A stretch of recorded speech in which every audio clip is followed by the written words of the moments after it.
David Dacko, président de la République centrafricaine. Le 3 janvier 1966, coup d'état contre Maurice Yaméogo, président de la République du Burkina Faso. Le 26 octobre 1972, coup d'état contre Hubert Maga, président de la République du Bénin. Au cours de ces 50 dernières années, on compte 67 coups d'état qui se sont passés dans 26 pays en Afrique, dont 16 de ces pays sont des ex-colonies françaises. Ce qui signifie que 61% des coups d'état qui se sont passés en Afrique ont été initiés par des ex-colonies françaises. Nous allons voir maintenant le nombre de coups d'état en Afrique par pays. Ex-colonies françaises.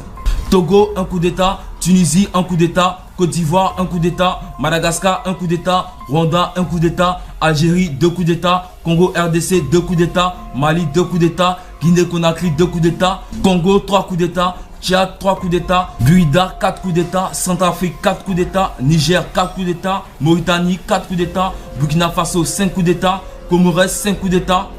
Soit un total de 32 coups d'état. Comme ces chiffres le montrent, la France est active à conserver une forte emprise sur ses ex-colonies.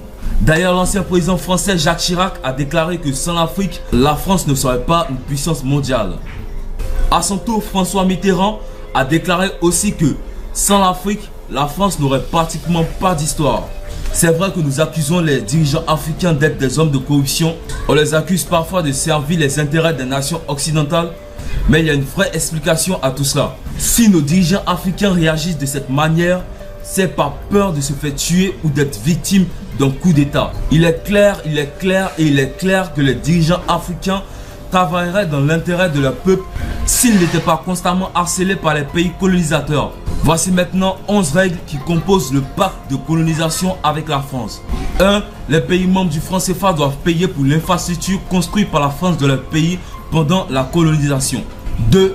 Confiscation automatique des réserves nationales. 3. Droit de priorité sur toute ressource brute ou naturelle découverte dans le pays.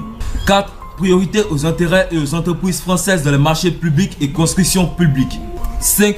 Droit exécutif de fournir des équipements militaires et de former les officiers militaires de ces pays. 6. Droit pour la France de prédéployer des troupes et intervenir militairement dans le pays pour défendre ses intérêts. 7. Obligation de faire du français la langue officielle du pays. 8. Obligation d'utiliser le franc CFA. 9. Obligation d'envoyer le rapport annuel à la France du solde et de réserve. 10. Renonciation à entrer en alliance militaire avec tout autre pays sauf par autorisation de la France.